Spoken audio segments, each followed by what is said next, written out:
Hello, and welcome to this string of content we shall be calling The Truth of the Matter. During this series, we're going to look at some lifts or maybe some other topics in lifting or sport, and actually just look at what people actually do when they do it. As far as lifts go, we're going to be covering raw and equipped lifting, as that is the vast majority of lifters. Whether you lift for sport, bodybuilding, whatever you do, the vast majority of people do it in just a belt and maybe some reps. During this series, we're going to look at expert performers as I talk. We're not going to use diagrams or rhetoric. We're just going to look at real life performers and observe what they do. So today we're going to be looking at squatting. The first topic we're going to be looking at is bar position on the back.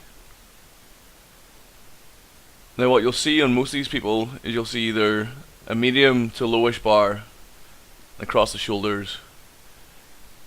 You won't see it too low down.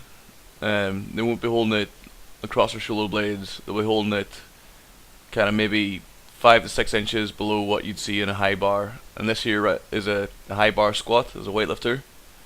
You'll see it. He has it right across the top of his delts and traps.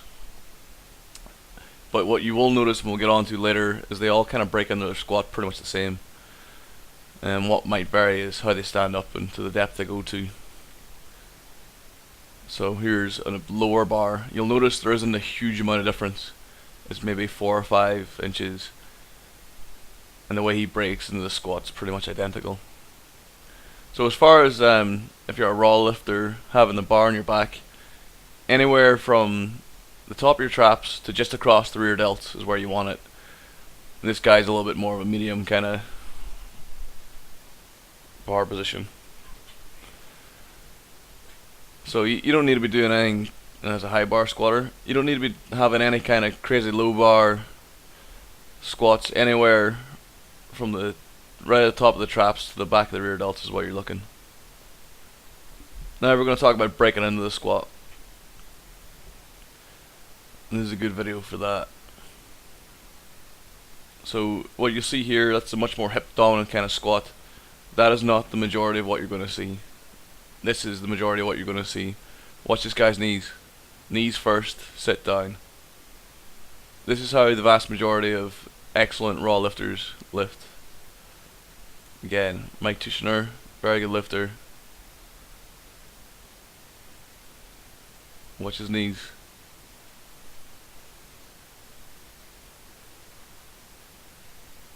Knees down. I'm going to labour this point a little bit because I think it's very important.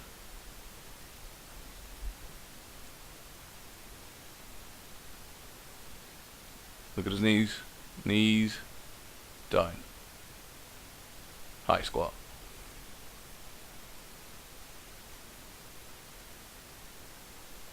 Again, last one I'm going to labour the point at. Look at the guy's knees. Walk it out, set up. Watch his knees.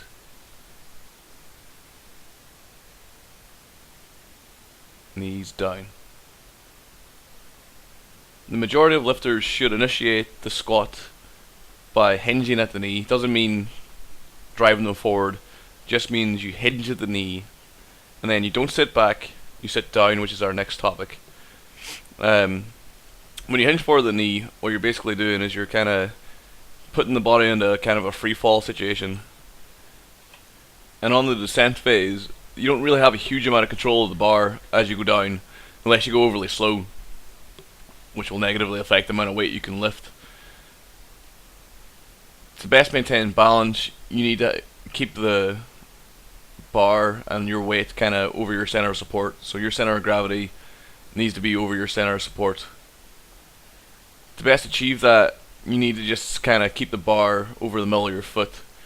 If you lean forward too much, and that can be a problem with sitting back, it can cause trunk lean, and that trunk lean throws the weight forward to your base of support, which ends up in the lifter falling forward. And what that can lead to is you having to control the descent too much, which ends up the squat being very much like a chore and a lower back and hip intensive lift, which it should not be. So the best kind of strategy for most people to engage when they squat is to hinge at the knee like we mentioned before, and then to think about sitting straight down. And over time and practice, you'll figure out how best to control the descent for you.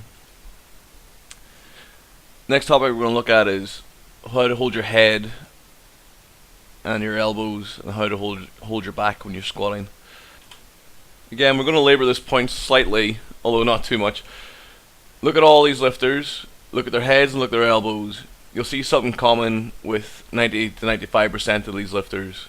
They hold their head up and back, or at the very least neutral, and their elbows are down. Having the elbows down allows for greater control of the thoracic spine. Having the head up and back allows you better to drive back into the bar if need be. With your lower back, you want to overarch. You don't want to think too hard about keeping that lower back arch. You want to keep your lower back neutral. You want to extend your thoracic spine. You want to keep your head up and back, and you want to keep your elbows back as well. And as you rise out of the bottom, the best way for you to control your back is to extend your back.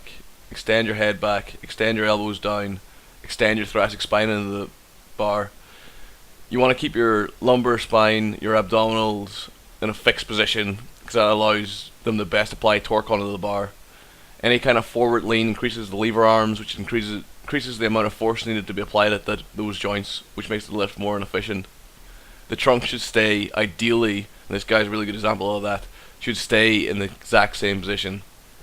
Any kind of forward, backward, lean of the trunk, any kind of rounding at the spine, just increases the force needed to be applied.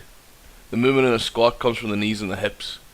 There should be little to no, if any, upper body movement. Upper body movement in a squat means that your squat's inefficient and you're losing kgs. Look at all these guys, they all have upright torsos, heads back, elbows are down. So if you want to think about your body doing anything, it's holding the same position or it's driving back into the bar. And then finally we're going to talk about driving up into the squat. So like we were saying before, you come out, set up, initiate the squat with the hips, sit down, and then when you hit the required depth, or you hit the depth you want to, then you rapidly extend at the knees and the hips. Knees probably go first, but you want to be thinking about extending everything together. And as you rise, you think about pushing your elbows down, pushing your head back, and pushing your hips forward. So as he comes out now, he's thinking about hips forward. And that's, you'll see that when these guys get to a certain point, there's a big increase in the speed of the lift. That's because they're in a position to hinge the hips forward under the bar.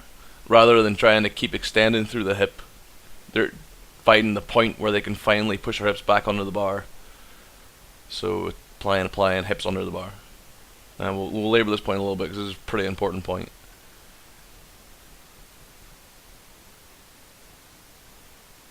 Hips extending, back under the bar. This is more noticeable with weightlifters or people that go to extreme depths.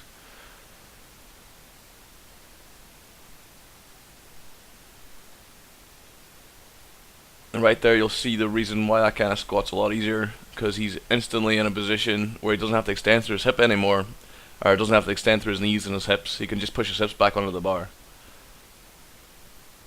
Hips under the bar. Again, same kind of depth. You get to the point where you can push your hips back under the bar a lot sooner, which makes the lift a lot easier. And that pretty much covers the raw squat as far as any kind of major points you need to pay attention to. Again, this isn't like the wholesale this is how you squat, but you've seen today this is how the vast majority of elite raw lifters squat. So it's the form you should probably look to adopt. And that will conclude this topic.